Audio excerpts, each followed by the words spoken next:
大家好，欢迎你再次来到读书有道。今天要跟大家分享的是8条转运法则，帮你变成锦鲤体质。心理学家格兰特曾进行一项有关运气的研究，他招募了100名参试者，分为2组，一组认为自己运气特别好，另一组认为自己运气特别差，各有50人。在接下来的半年里，格兰特及他的团队对这些参试者的生活状况进行了跟踪调查，最终的调查结果呈现出明显的差异。那些认为自己运气好的人通常表现出很强的自律性、情绪稳定以及积极的心态，而那些自认为运气特别差的人则倾向于缺乏上进心，常常抱怨，以及对待事情持消极懈怠的态度。基于这些发现，格兰特总结道，运气很少像闪电那样在孤立而戏剧性的瞬间降临，它实际上是多种因素共同作用的结果，而这些因素是我们每个人都可以控制的。这就意味着，一个人的运气并非偶然，而是可以被改变的。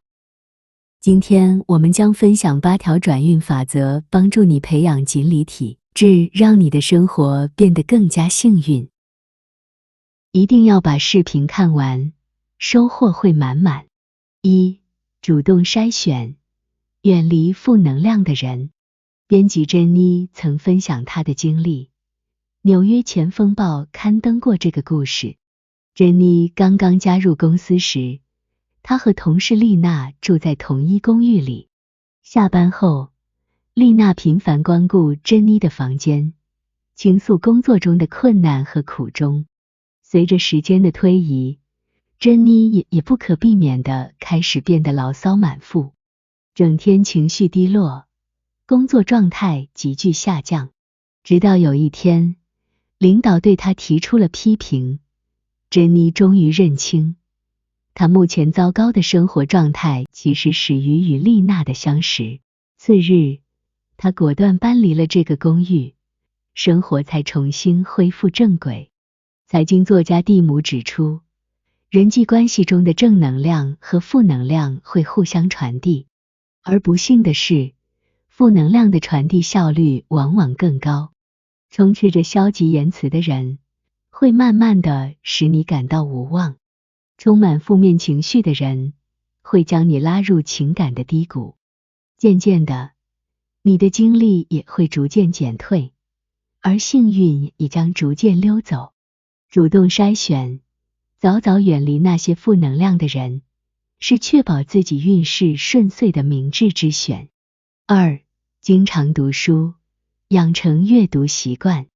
著名小说家孙一胜曾在一次采访中分享了他的看法：我最大的幸运，就是有书陪伴。毕业于大学后，孙一胜一直过着经济拮据的日子，曾从事服务员工作，也曾在化工厂做操作工。然而，无论生活多艰辛，无论工作多忙碌，他都会每天抽出几个小时阅读，每天与书籍为伴，让他感到生活中依然有光明存在。通过大量的阅读，孙一胜尝试着进行创作并投稿。后来他成功蜕变成了一位备受瞩目的作家，并获得了著名作家协会的会员资格。正是阅读将他从困顿的生活中拯救出来，引导他走向更加美好的人生道路。何鸿燊被誉为赌王，曾言一命2运3风水，4积阴德5读书，其他的我都不信。只有读书才是真的，所有幸运背后都蕴含着长期阅读的积累和学识的陶冶。书籍是人生最坚实的后盾，它赋予你自信，排除困难。当你感到运气欠佳时，不妨多读几本书，用知识来增强自身能力，以能力来改变自己的命运。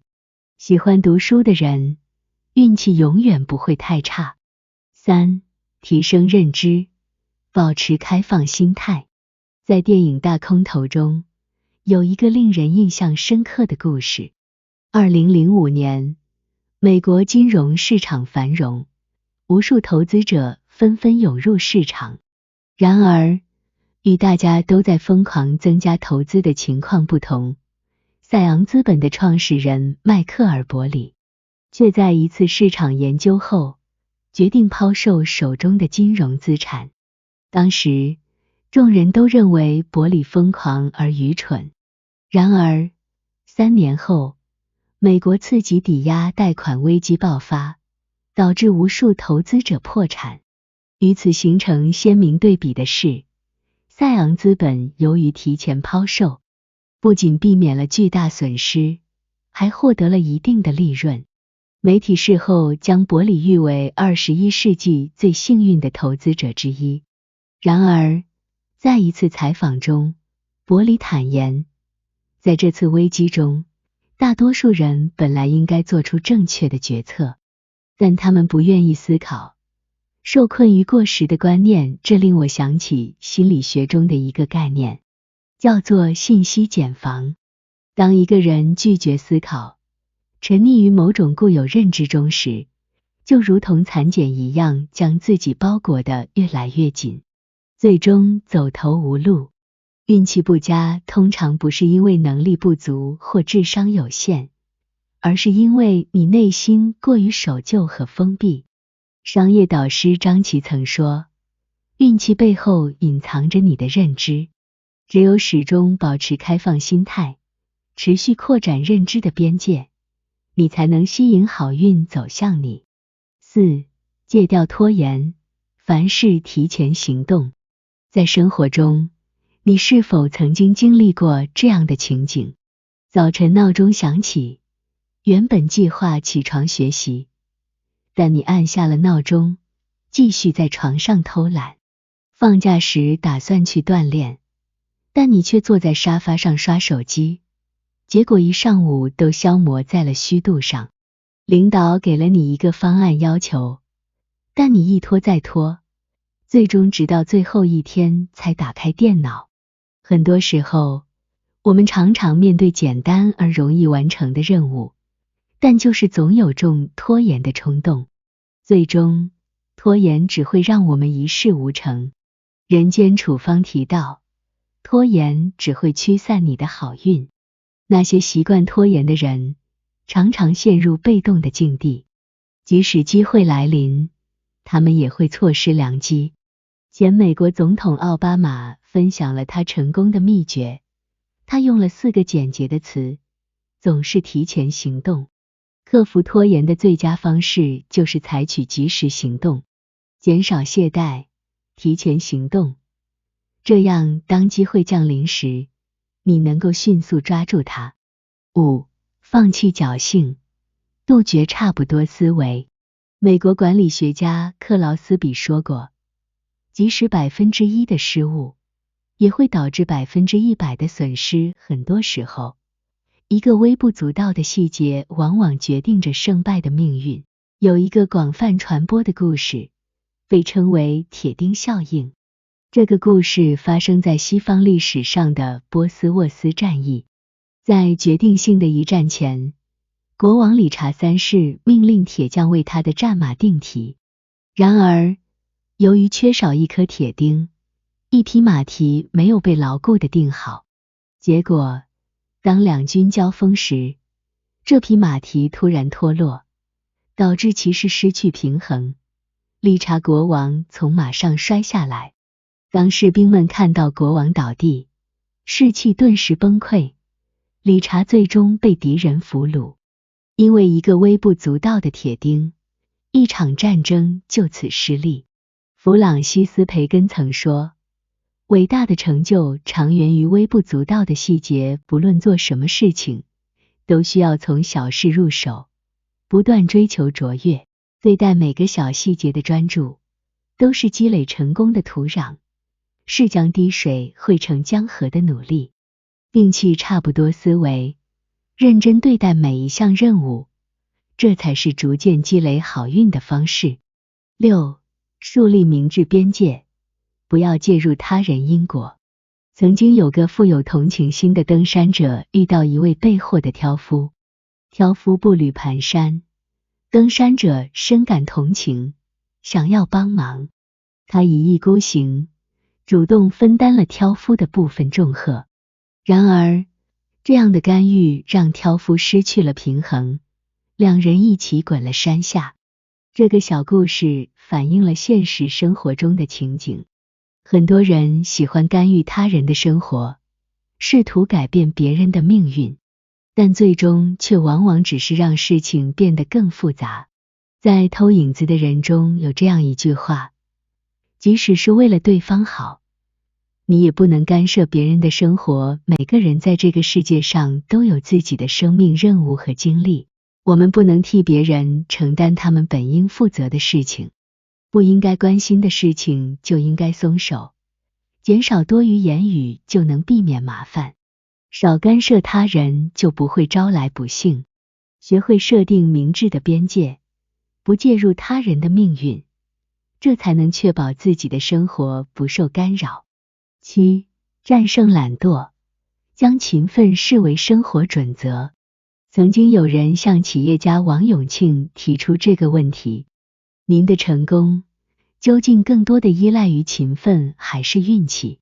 王永庆的回答很明确，勤奋和运气是一体的。当他刚刚涉足塑料行业时，他毫无经验可言，没有人可以向他请教，所以他每天都会泡在图书馆里，研究塑料的生产工艺和化学过程，从基础到高深，一切都自己摸索。那个时候，无论风吹雨打，他都坚守在图书馆里，每天长时间学习。因为他的坚韧与勤奋，他逐渐将自己的企业扩展得越来越大，最终成为著名的塑料大王。英国作家乔叟曾言，懒惰的人如同没有墙壁的房子，魔鬼可以从任何角落进入。如果懒惰成了习惯，你的生活就像一座摇摇欲坠的房子，最终会倒塌。一旦懒惰占据你的生活，你将一事无成，渐渐地过得漫不经心。这个世界上的所有辉煌成就，无一不是通过脚踏实地、勤勤恳恳获得的。战胜懒惰，积极付出，你的每一份努力都将迎来命运的奖赏。8. 保持积极，坚信美好即将降临。美国社会学家罗伯特·莫顿曾提出了自证预言的概念。他认为，人的情感和感觉都散发出一种磁场，积极的感觉会吸引更多美好的事物，而负面的情感则会引来更多不如意的经历。只有那些坚定传递积极情感的人，才能迎来积极的回应。也就是说，一个人相信什么，他未来的生活将与之相符。如果你充满悲观情绪，心情低迷，最终只会为自己招来不幸。而积极乐观的人能够保持正念，即便处境困难，也能得到命运的庇佑，一次次战胜困难。无论面对多大的逆境，都不要轻言放弃，不要认命。当你相信美好即将降临，终将度过困境，改变命运。斯坦福大学齐利格教授在一次演讲中提出了一个观点：运气被定义为由偶然原因导致的成功或失败。然而偶然是每个人都可以控制和改变的，没有人天生就是强者，也没有人生来就幸运四溢。所有突如其来的好运都是在因付出努力之后，获得回报的结果。谢谢大家观看。一旦掌握这了8项幸运法则，内外兼修，最终你将赢得幸运女神的眷顾。